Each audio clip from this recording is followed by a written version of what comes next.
Hi everyone, you're listening to the Southasia Review of Books podcast from Himal Southasian, where we speak to celebrated authors and emerging literary voices from across South Asia.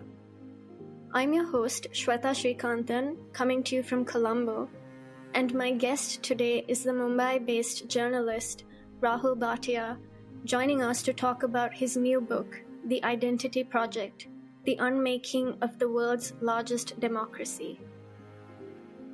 Before we get started, I'd like to invite our listeners to check out Himal's Patreon program on our website, where you can pay to support our mission to give South Asian literature the spotlight it deserves. To make conversations like this possible, we need the support of our listeners like you.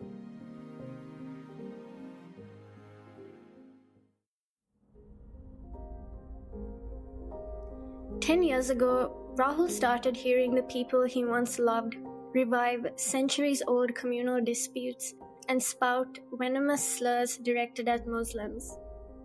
How was it, he wondered, that the old norms of secularism and equality, however flawed their execution, were being cast off? His new book is an attempt at an answer, to find out where the poison was coming from, by speaking to those responsible for and those victimized by a virulent strain of Hindu nationalism that has swept through India in the last decade. By doing so, he provides a clear-eyed account of the unmaking of the world's largest democracy since Narendra Modi's premiership in 2014. The Identity Project chronicles the rise of the supremacist RSS movement and the tensions around questions of citizenship. It sounds the alarm on how the push for a national identification project and its stated purpose to curb corruption and improve welfare delivery could be used instead to deliver oppression more efficiently. Rahul, welcome to the Southasia Review of Books podcast, and thank you so much for joining us to talk about your new book. Thank you for inviting me here. Rahul, let's start with where the book begins. A decade or so ago, the people you loved began to change. A genial man told you to be wary of Muslims. Others wished for a benevolent dictator. And this is a story that's familiar to many of us. We've all lost family members and friends to the condition. Reasonable people started spewing disturbing and hateful things about Muslims and other minorities and began to amplify the Hindu nationalist messaging of the BJP and Narendra Modi. Trying to change their minds is a source of endless frustration. But for Modi's BJP, weaponizing history and old injustices is another source of its influence. So tell us about your journey of writing the book in response to understanding this new and poisonous India that's emerging. I think shortly before 2014, I saw what so many other people saw, that there was this cleavage that was emerging in society. Maybe it had been there for a long time, but it became more and more apparent, more blatant. It was out in the open. And what seemed to be happening at that point was the people who felt that they had been aggrieved and been held back from what they really wanted for this country, they proceeded to express it in a way that really took me by surprise. And I was mindful of it. I didn't know what to say about it. It just felt disturbing to me at that point. And I wasn't really writing about it. It was more at that point I was writing about media takeovers. Reliance had taken over Network 18, and I was trying to understand what that actually meant. And it coincided with a right-wing tilt at Network 18. And so I was approaching these things from an angle. But at that point, Aadhaar was really the other big story in this country. And I knew technology. I kind of understood it. I also understood that it had this extremely authoritarian bent to it that people did not recognize. A lot of people, they felt like, well, it's just something from on high that you must have an Aadhaar. But there was a coercive element to it. And I did not quite understand why that did not register with people who were going out and getting it. So I started looking at Aadhaar, primarily why it was so important. And as I was doing that, this drumbeat of nationalism just kept growing louder and louder. I kept having conversations with these very fraught conversations with family members and friends, and we were constantly butting heads. And you just felt like, well, what's the use?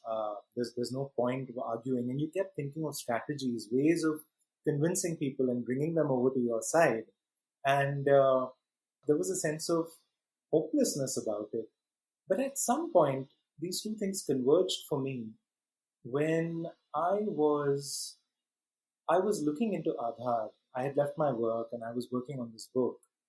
And I spoke to somebody who had designed a previous version of Aadhaar, something that he believes and the people who worked on that project believed became Aadhaar.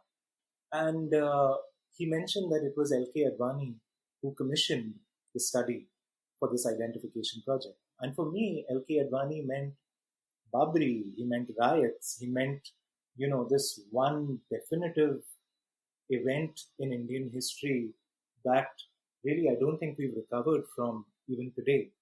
And so when I saw that L.K. Advani was there were these two interests. From one side, Hindutva, and on the other side, technology. And they finally had a focal point. And so that was when I started looking at the RSS and I started looking at riots and working backwards from there. The most recent riots were, of course, what happened in Delhi, the big one. And I don't want to call it riots because these were really targeted attacks and targeted killings with Muslims, just getting it in the neck, actually. And so I said, let me just go draw out this episode of violence and let me try and understand what it tells me. And so I felt like I was moving on several timelines as I was working on this book. One was modern, one was heading into the past, one was the near past. And at the same time, I kept thinking, how do you bring all this stuff together in a way that is coherent and just not all over the place? And how do you make sure that people who read this come away thinking, now it all makes sense? So that's how I kind of approached it. As far as my own relationships with people go, I would say they haven't deteriorated. I think we just now recognize now that it's really a bridge too far between us. There's, for whatever reason, they're not going to change their mind. And I'm not going to change my mind. And so I think it's going to be some time before we meet somewhere in the middle. And right off the bat in the book, you describe the Home Minister Amit Shah's nonchalance as he introduced the Citizenship Amendment Bill in Parliament, which shortly after became the Citizenship Amendment Act. It was passed, as it was expected to, on the basis of the BJP's comfortable majority in Parliament, and it was followed by the National Register of Citizens that rendered nearly 2 million people in Assam stateless. It has essentially become state policy to choose who to help based on religious choice. Just a few days ago, at the Rising Bharat Summit, Amit Shah challenged the Congress leader Rahul Gandhi to prove if a single Muslim individual lost citizenship since the notification of CAA. Tell us about how the law and register combines to introduce insecurity around the citizenship of Muslims in India today. So, if you look at the two things separately, I think some would argue that yes, we need them separately. You have, on one hand, a refugee law for persecuted minorities, although these persecuted minorities do not include Muslim minorities. And so some might argue, well, yes, it's humane to offer sort of a home to people who've been persecuted in other countries, in neighboring countries. So that's one part of it. And the other is, what could be wrong with a sort of a register of citizens? I mean, I know that people in Bangalore, technologists and these guys have said that, well, it's like, social security, a social security number. Why shouldn't a country know who its citizens are? So the problem though over here is, who is it coming from and how is it being seen? How is it being interpreted? And how does your I want to call it the political bureaucracy, the one that takes its cues from the politics of the day, from the government itself, how do they interpret certain actions by the government? The CAA sort of offers refuge to people who fall through the net of the National Register of Citizens. But it only offers it to Hindus, Sikhs, Christians, and a few others, but not to Muslims. I sit and think about this stuff. I mean, okay, let's think about what this means. It's not just about the law. It's about who is making it law, who has introduced this law, what do they say when they're not talking about this law. These are people who say, go hit that button in the voting booth so hard that the protesters at Shaheen Bagh feel the current. They're saying things like that. The regular speech is filled with dog whistles. They say it at forums like this one that just happened a few days ago, where he challenged Rahul Gandhi, saying, show me if any Muslim has lost their citizenship. At these forums, there was a journalist who heard him say that. That journalist did not push back. And so that view was then disseminated. It was not challenged right there and then. That view was then, in sort of challenging Rahul Gandhi to do something, it was made to seem like this is higher level politics. It is partisan. Whereas what people have been saying, a lot of people on the ground who work on this, saying it weakens rights. It essentially makes people's lives miserable. There was a reason it was halted in Assam, because it had Hindus and Muslims, and people saw political trouble because of what was happening. And so I think when I look at this, I don't just see CAA, NRC, and citizenship. I mean, I don't just see it slipping into a stream, a decades old and even a century old stream of thought that this is a Hindu nation and that Muslims have no place in this country. It is a part of that. I don't just see it as that. I just see it as so callous and so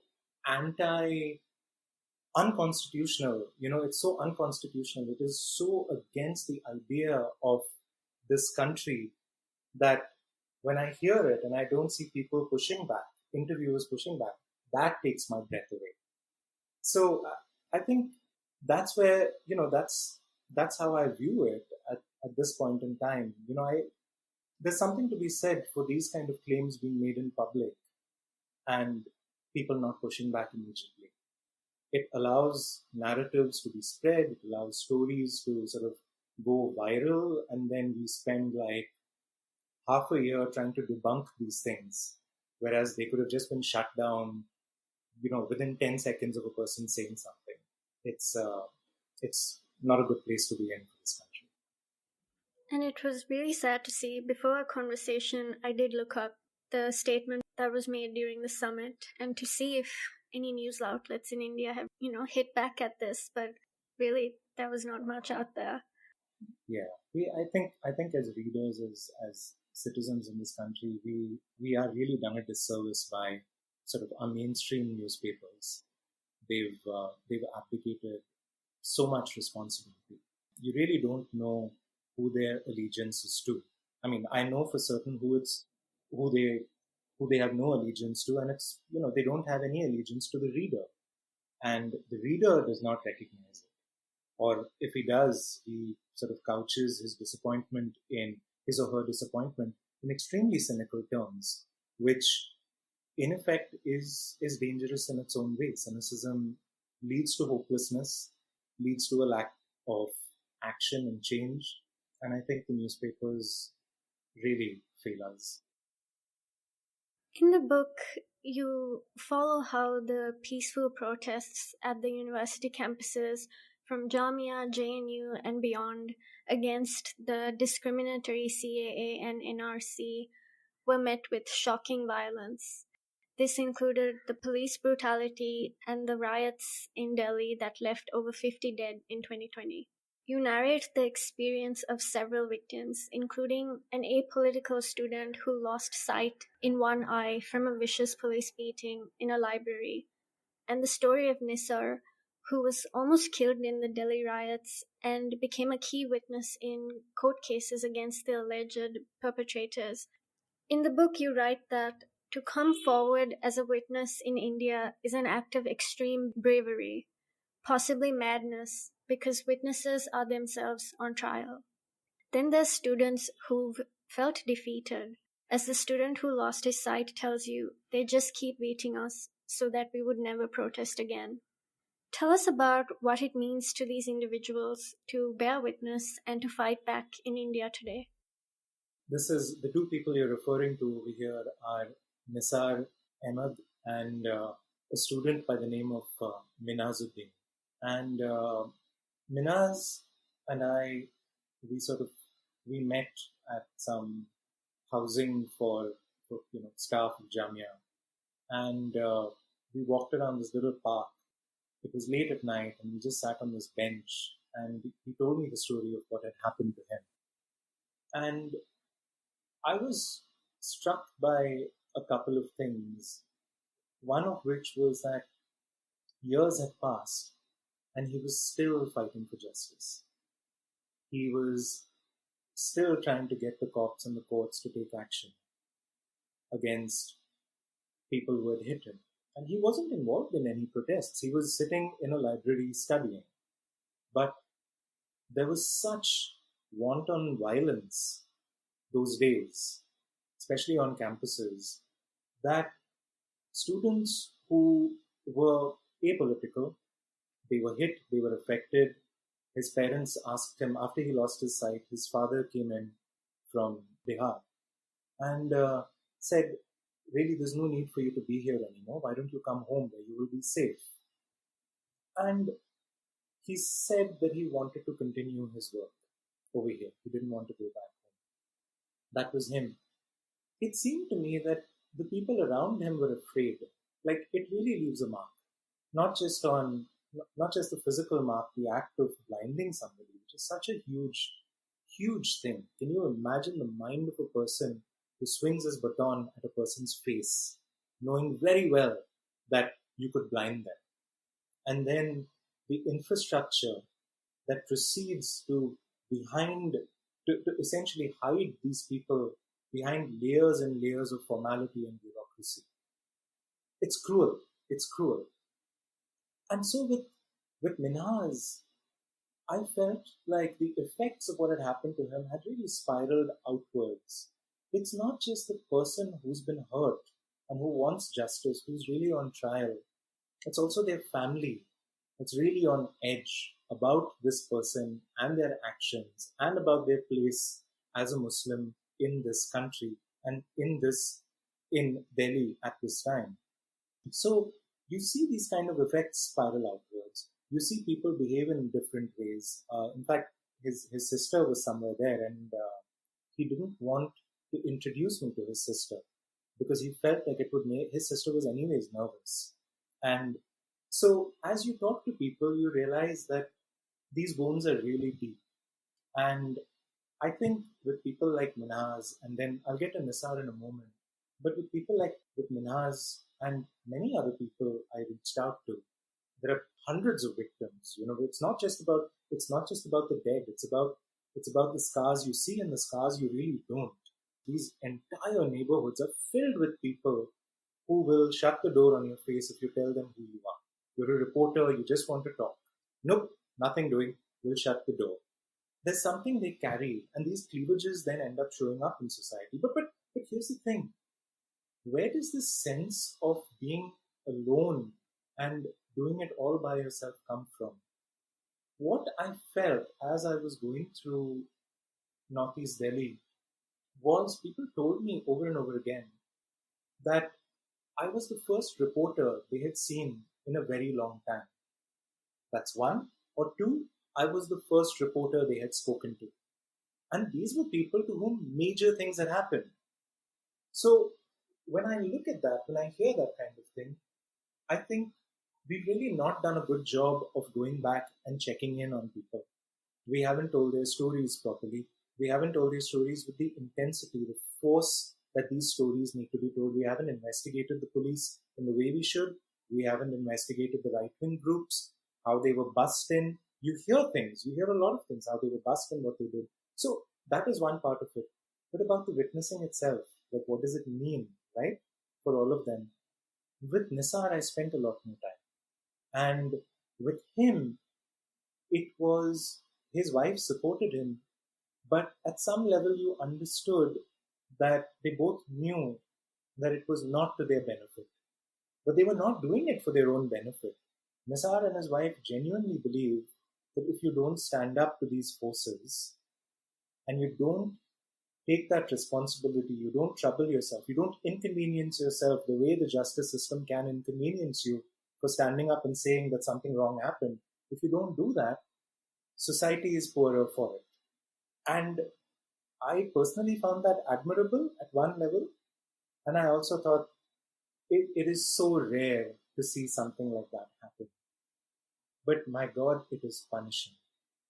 The trip to the courts, the waiting outside, the going through the turnstile, the waiting in court, the being told that it's not happening today, come back tomorrow, come back the next day, come back next week, the constant summons that are so aggressively written. And it's normal. It's just like it's just how the court writes its messages. My God, when you receive one of those letters, as I was looking at it, it really looks like it starts off as if you will be in jail if you don't show up. It's intimidating. And Nisar, he had this pile of letters, and he just every date that he was called, he would turn up. And he was taking on, I felt, a kind of invisible labor for society at large, and they did not even recognize he was doing this. Any rational person would tell you, don't do such a thing. But he was not rational about it. He really wanted to see the people who nearly harmed him and his family and burnt down his house. He really does want to see justice for himself and, justice done to them. During one of his visits to India from the United States, the senior BJP politician L.K. Advani became fascinated by the idea of the American Social Security card. He began to ask out loud in meetings, why can't we have something like that?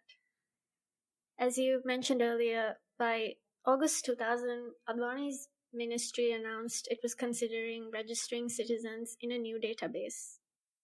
You reveal that few people knew the identification program's origins before it was tasked with solving welfare. Even fewer knew that the project's promise was first articulated as a tool to aid internal security in the ministry led by Advani, whose diabolical campaign in the 1990s mobilized Hindus, claiming thousands of lives and the tearing down of Babri Masjid. Tell us more about this surprising origin of India's identification project. Yeah, so there are a couple of things that happened a few things that happened at the same time. One, there was Kargil that happened, and then you had the hijacking.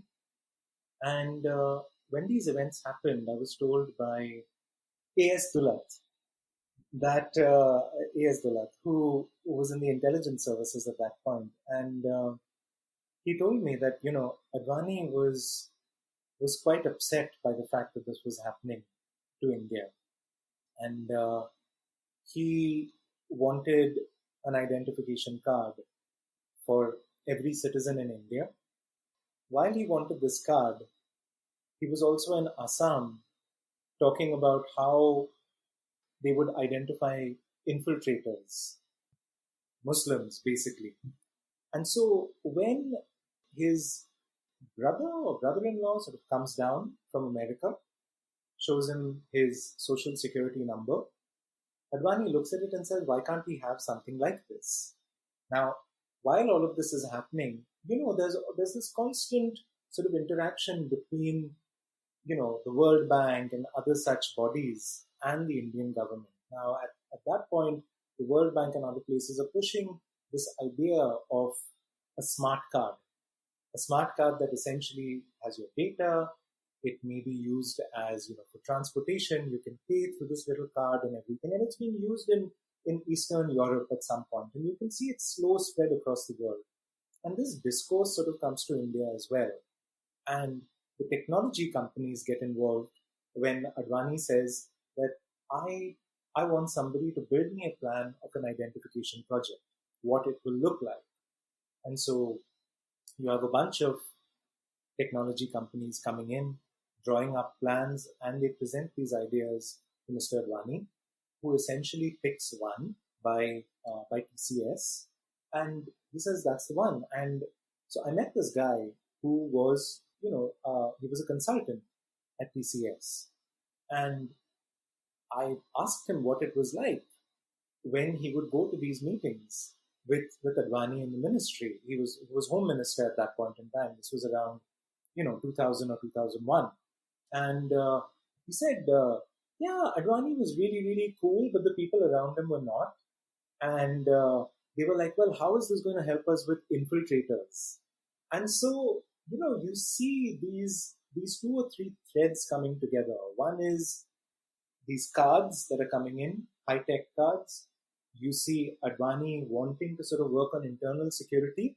And then there is this nationalist, or not nationalist, but this ethno-nationalist aspect to things, which is, let us identify Muslims in one particular border state.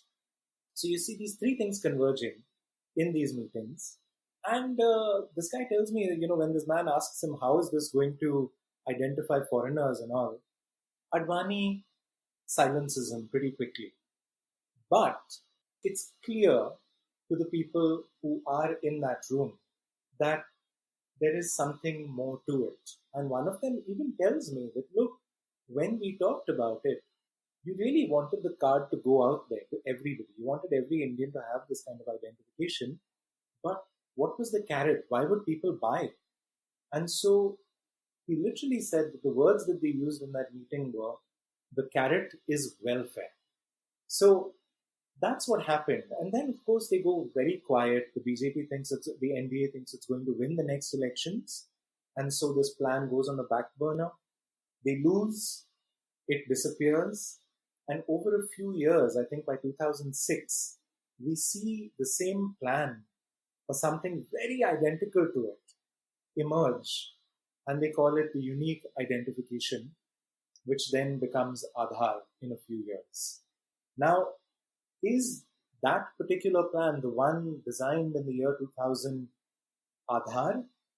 I don't have a conclusive link to it, but the people who designed the first identification program, they said, man, Aadhaar looks very, very similar to what we were talking about, which is the central number that is connected to a bunch of other pillars of information, including driving license, welfare, passports, all of that. So that identification number, and then of course, how the number will be given to people, how people will be enrolled for this thing. Those things were quite similar, which led these people to tell me that, it doesn't feel like a coincidence. So the national rollout of a biometric identification card, which is essentially a corruptible data tracking tool with chilling surveillance capacities, was pioneered by the billionaire technocrat Nandan Nilekani. In your conversations with Usha Ramanathan, the legal researcher who is one of his chief critics, she says that in the last 10 years, no one has done more to spread the idea that citizens are criminals than Nandan Nilekani, and for this I cannot forgive him. Tell us more about the dearth of scrutiny that powerful technologies and their inventors face in India. This comes back to one of my favorite subjects. I mean, look, where does pushback really come from? Public pushback comes from an informed population.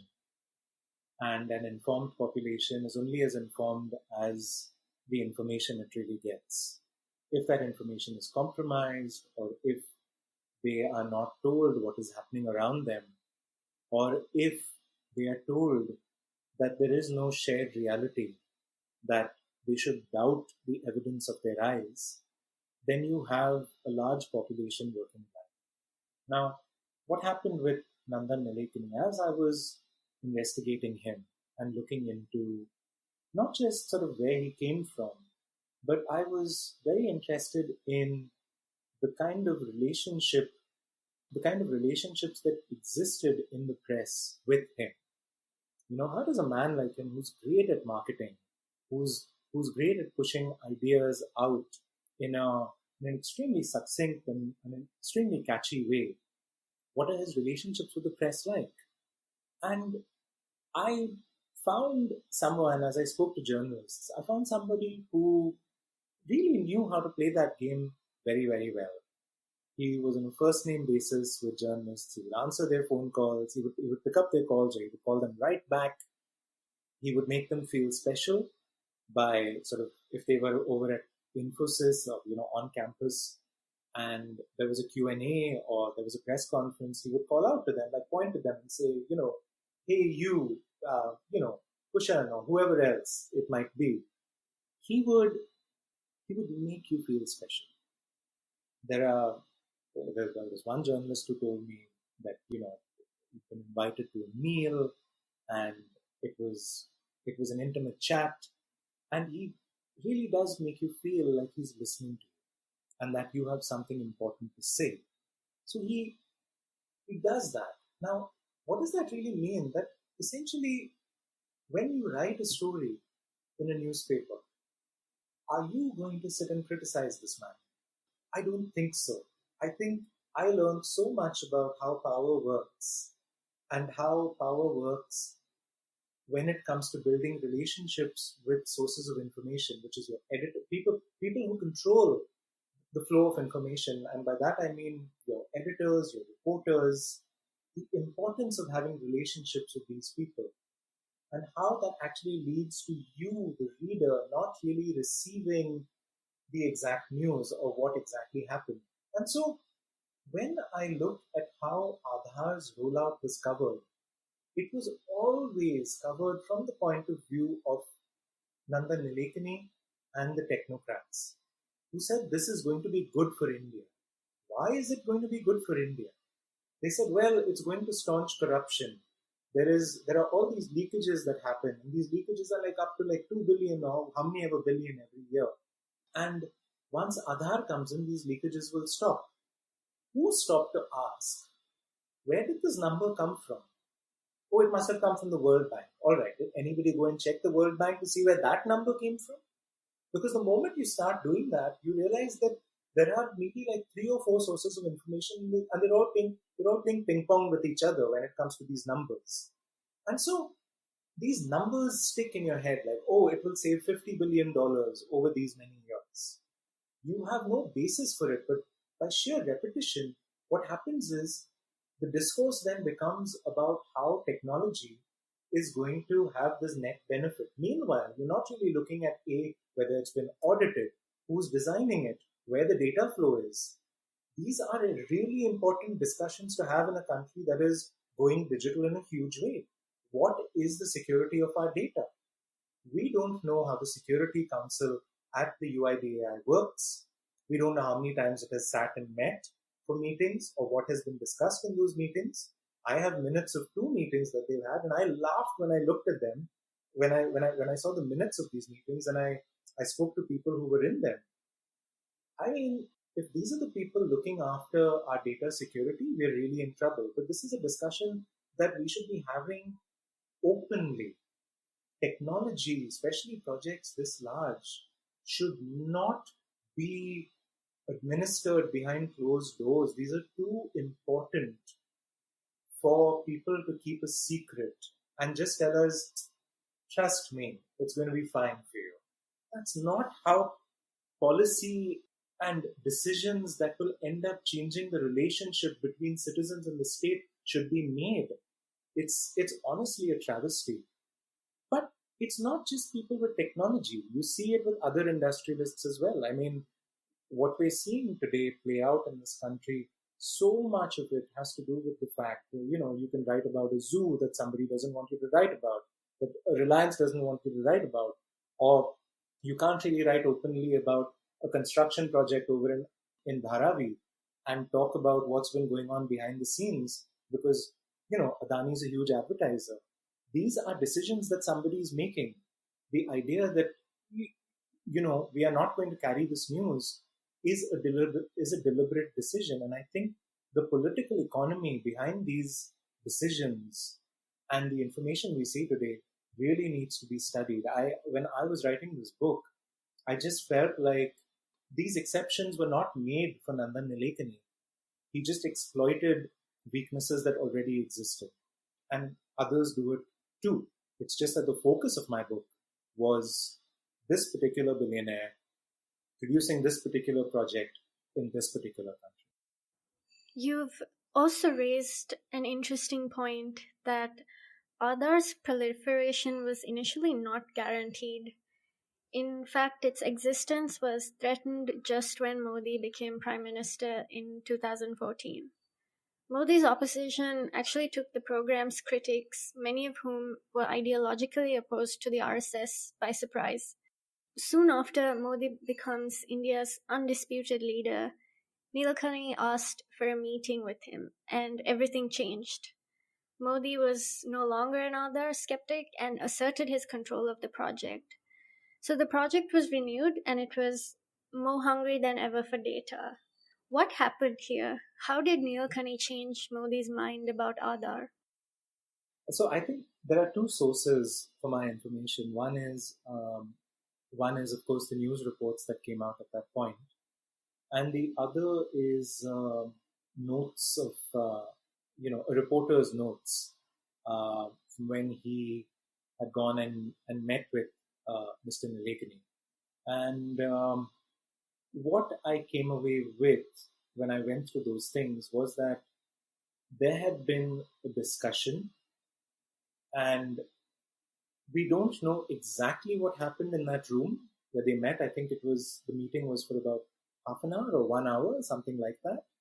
And shortly after it ended, within days, you had Aadhaar being rolled out for so many other things.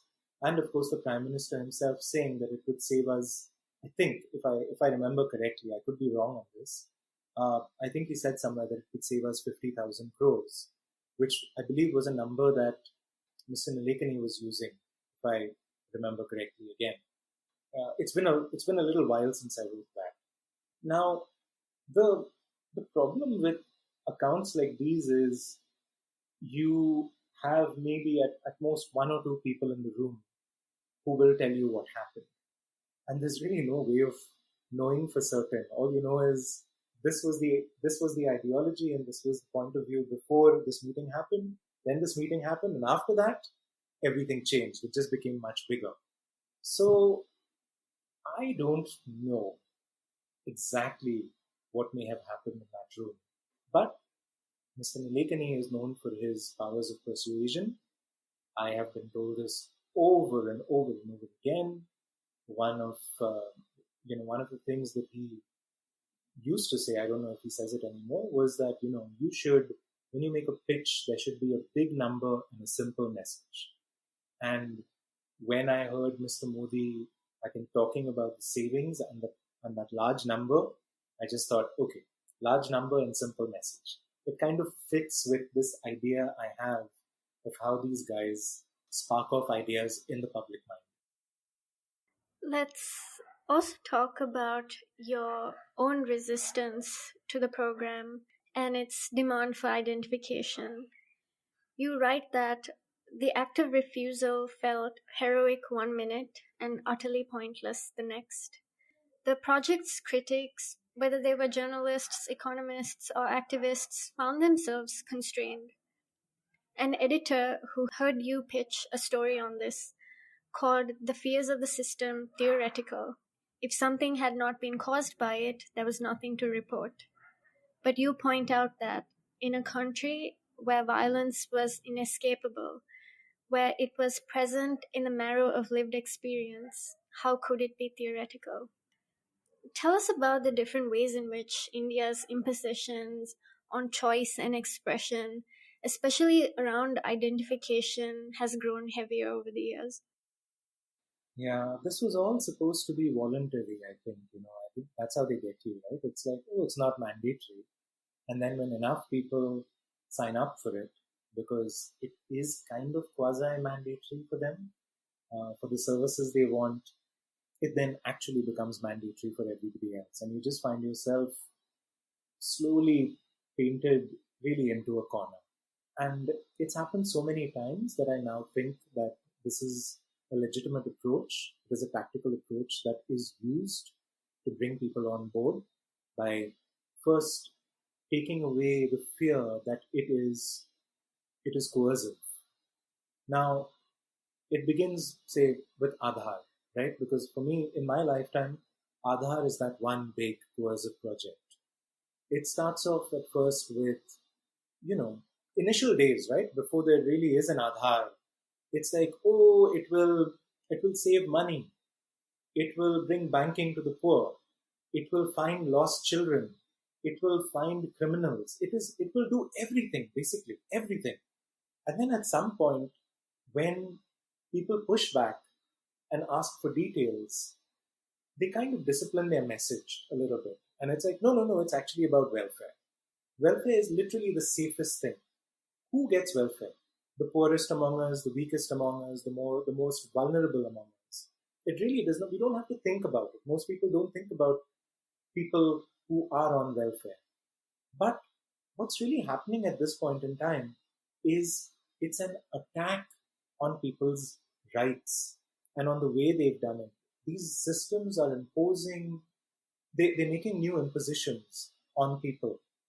And we're not recognizing it because it's really not affecting us. It's for welfare. It will save money over there. And so it grows over there. It becomes mandatory for welfare. And then you slowly see it kind of seep into other things. Then it'll be a few schools that will say, why haven't you got an Aadhaar for your child? Then it'll be a friendly phone call from your bank saying, we've received word that we need an Aadhaar for your bank account. And it comes in dribs and drabs. It feels like a little drizzle, it's not like full on rain, but it's drizzling these things. And before you know it, you're completely drenched in this kind of demand for technology. Where does it really come from? I think there are so many people who see Aadhaar as doing so many things for them. At one level, it identifies people. I don't know how well it does it for people, but there's a belief that it identifies people superbly, that it helps you create so they go to the states and they tell them that you can build these things called state resident data hubs, which are essentially a 360-degree view into every person who lives in a particular state. And so the guys from Aadhaar were sitting and building it while they were telling all of us that this is not mandatory for you. So if it was not mandatory, on what basis are you building this surveillance database for the state that I live in? So you see that kind of thing happening. You see administrators, babus and other people say that, yeah, it's good because it makes my workflow more efficient. So you see people find different meaning, or rather read different meanings into this technology. Meanwhile, anybody who pushes back against this idea of a card that determines that you are who you say you are, in which all this trust is invested. It is invested in a number, a card. Really, what does that mean? It essentially, to me, it means like this is such a low trust society. It means that the default position that you begin with from is mistrust. That I cannot trust you. That you are corrupt. That you are going to steal my nation's money. I have never bought that. I don't buy that. I think there are different ways of dealing with these problems. But it quickly became about, here are the technologists who are otherwise pushing India forward. And the reason they were given importance was because they were rich. There's really nothing else to it. They were rich. They made other people rich through IPOs. And they had this extremely forward-looking technocratic way of dealing with the problem. Like everything was like an engineering fix. Any problem in society, there's a fix for that. As if like, you could just upgrade social improvement, and like you could write it in code and by tomorrow morning it's all done. There's a crime problem over here, put in like 26 CCTVs. You've had an incident at a hotel, never mind, we'll have like something called the crime and criminal tracking network system, which essentially means that anytime you walk into a hotel, you've got to show your ID and it is updated in a system, and that system can be sort of seen by law enforcement or whoever, so they know that you've checked into a hotel. So I'm saying that you are living in a society that more and more views you as not just, either outright a criminal or a potential criminal or somebody who's thinking of committing a crime in some way. That's not helpful for this country. I think we've seen it flipped around. Whatever should be happening has been flipped around. This technology has put so much power in the hands of people who should theoretically be answerable to us, that I just don't know what to say. As I was going around talking to these activists, to Usha Ramnathan and to others who really have such a fine understanding of how technology changes society. And, India has been like this testing ground for technology in ways that we still have to recognize. I think when I talked to them, I could see that fundamental shift had changed. There are certain powers you have as a citizen, and those powers were being taken away from you because there's this technocratic belief that every Indian is a potential thief. And that's where the coercive aspect of it comes in. You see it at toll booths with something called FASTag, which is now mandatory in certain places. You see it in so many other places. And I think the more it happens, the dangerous part is you're more and more conditioned to the idea that it will happen, and that there's really nothing you can do about it. And for me, that's where the danger lies. The RSS became the fastest growing group in an expanding pool of extreme Hindu outfits. The RSS and its affiliates were reinforced by an operational structure which had impressed one of your interlocutors, the former RSS volunteer turned tech entrepreneur in Bangalore, who you refer to as R. He described it as a nice neural network that conveyed messages and coordinated financing activities at a surprising speed. Even 30 years later, he was still struck by the RSS's ability. He tells you that I can only imagine how scarily the infrastructure has evolved with the infusion of technology into the system. If one was to use the same infrastructure for violence, I'd imagined it could happen really quickly. Tell us about the present day implications of this. When I was in Delhi, I'll give you a quick little story, something that I experienced. I was walking around East Delhi one day, and I was interviewing people for the book, and I got a call from Nisar. It was a really panicked bunch of calls, messages, and he said to me that, look, something's happened. There's been an incident somewhere here. Where are you? Can you come here quickly? These, I think, Bajrang Dal and a bunch of other outfits were protesting outside Gokulpuri police station in Northeast Delhi. And I asked him what it was about. And he said, oh, there's been a stabbing or a killing or something of the sort. Now, I had been interviewing people that morning. And I think one of them, this guy who runs a tabela, he told me that there had been an incident. Some Muslim guy had stabbed some Hindu guy. And it was just like the guy was drunk and he stabbed the Hindu guy, and we didn't know. It had sort of escalated from an argument. And the dude was in hospital, but it felt for a while the previous night like it was going to become a communal incident. So knowing this, I quickly went over to where Nisar was. He was about a 10-minute walk away.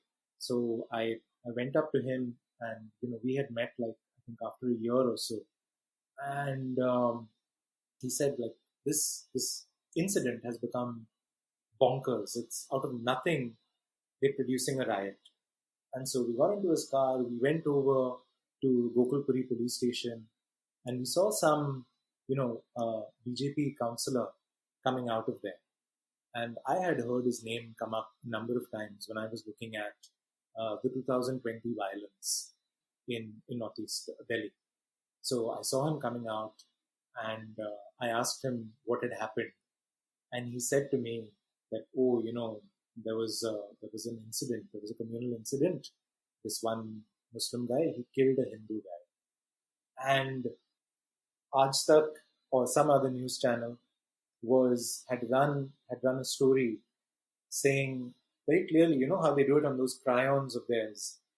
There's a headline where they named the Muslim guy and they named the Hindu guy. Something, I think it was Adil ne Rahul ka qatl kar diya or something like that.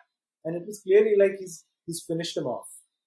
So we go to the cops, and I go talk to the SHO, I think the station house officer, and I asked him what happened. And he said nothing happened. The guy was stabbed. He's in hospital. He's recovering absolutely fine. But you know how it is. All these jobless people came out.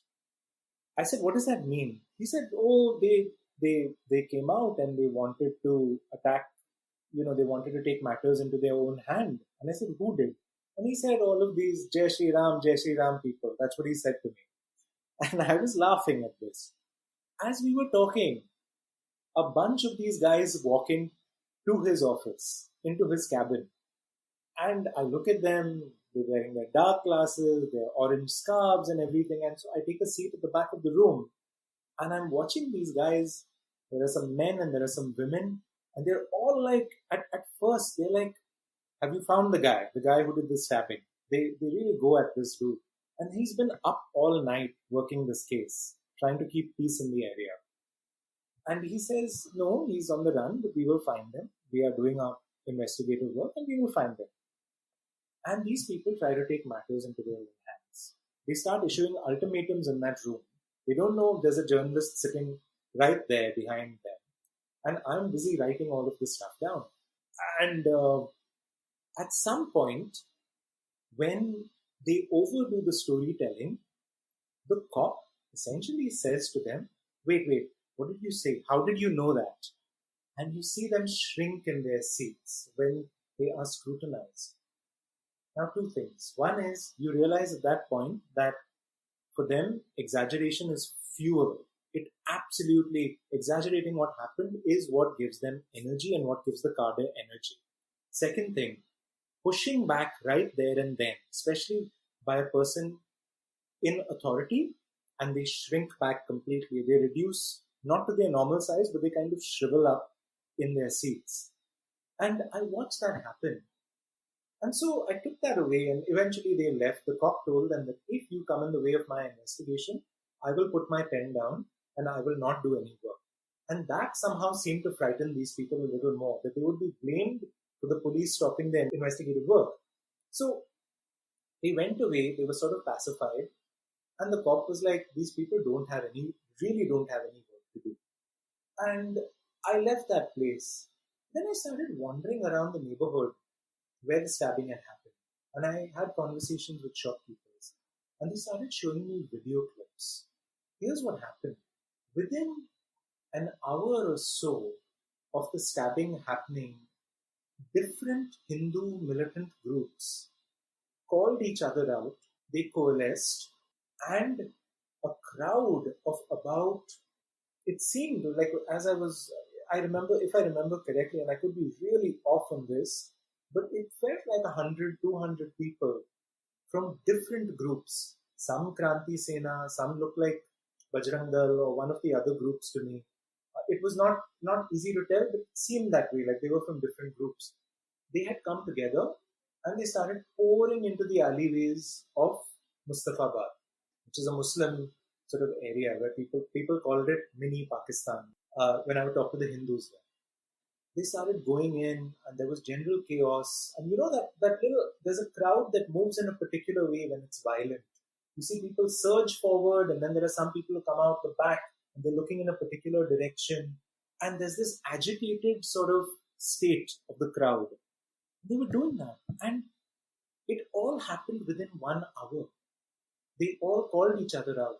The reason I'm giving you this long wind up for the story is because we, over and over again, over time, we've been told that these groups are using messaging platforms and WhatsApp to communicate and essentially coordinate across different streets and different alleys in places and times of unrest.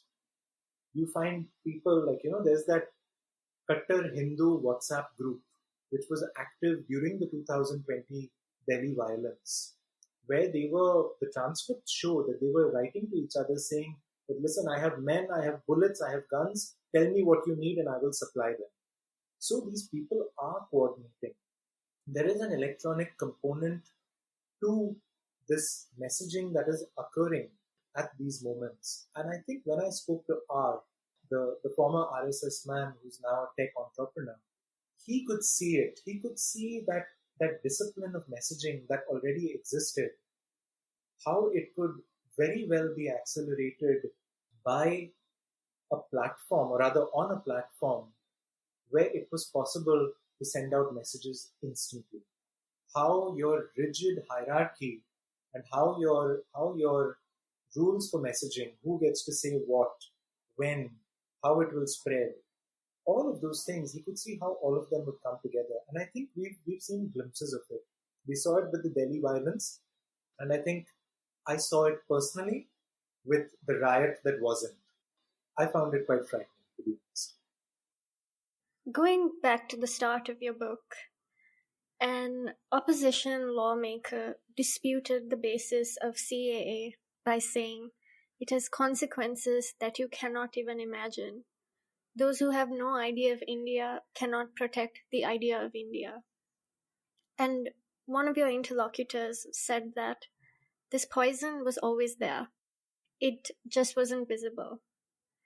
Do you think India is past the point of no return, or is there any hope for salvaging this idea of India? I think not having hope is not an option. I mean, it's not a thing that we think about. Most people I know, we don't really think about that. You, in your own way, you're trying to create a better country, and it's not in this really dramatic way that I will make a better country and all of that. It's just through your actions, through what you support every day. It shows up. That country, it turns up when a mass of people act in a certain way. And right now, I would just say that, the cycle turns. And, you have the BJP at the moment, which is backed by the RSS, which is, we don't know how large their support really is. We don't know how much of it is real and how much of it we are made to feel is real. It does, while everybody does feel these days like we're extremely conservative, people vote in surprising ways, they act in surprising ways. And so I think the idea of India is something that many of us have tasted. Its benefits have not reached everybody. But as an idea, it's a fine idea. The idea that you have the opportunity to partake in what this country can offer you is frankly an amazing one. And we have so much going on for us over here. It's just, I get asked this question a lot, especially with people who get to the end. They're like, is there really no hope? And I don't know, you have to participate in it to sort of shape it. You've got to participate in it politically, you've got to shape people's minds, you've got to report, you've got to write, you've got to express.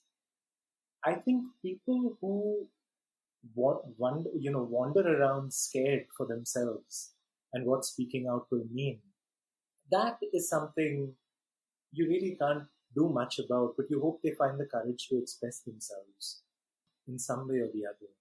So I think participating in this project and getting across your idea of India, like what your ideal state is, I think you have every right to put that out there on the table, just as the RSS and the BJP are working hard to make real their own idea of India. Yeah, but you're not alone. You're not alone in this. I think my book, it's actually a really positive and optimistic book, because I show you people, regardless of whatever has happened, regardless of the propaganda, regardless of, like the odds that are stacked against them, of an Usha Ramnathan who really can't get her ideas into a paper, or she can get them into very few newspapers, or a Nisar who is struggling to get justice. They're just going at it. And it was Nisar, I think, who got me thinking when he said this, where does the poison come from? I really wanted to understand that.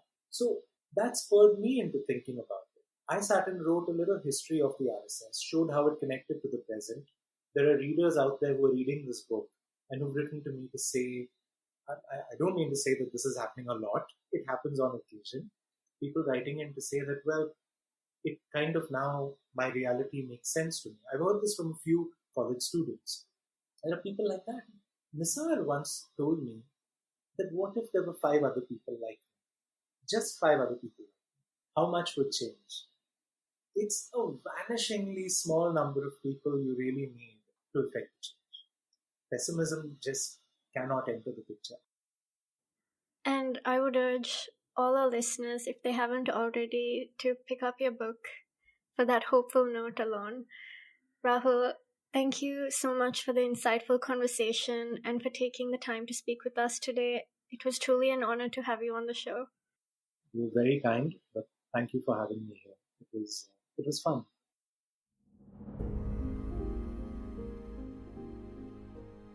Thank you for listening to the Southasia Review of Books podcast from Himal Southasian.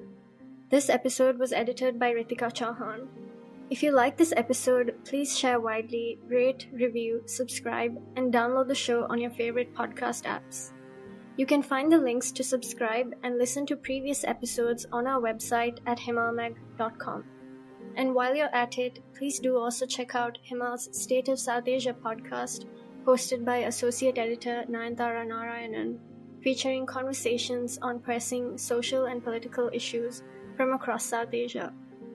What we do and what we love doing at Himal is really looking at South Asian literature like no other, and that gives us a very unique community, viewpoint, and the privilege of making conversations like this possible. So if you'd like to help us out, please do become a paying Himal patron.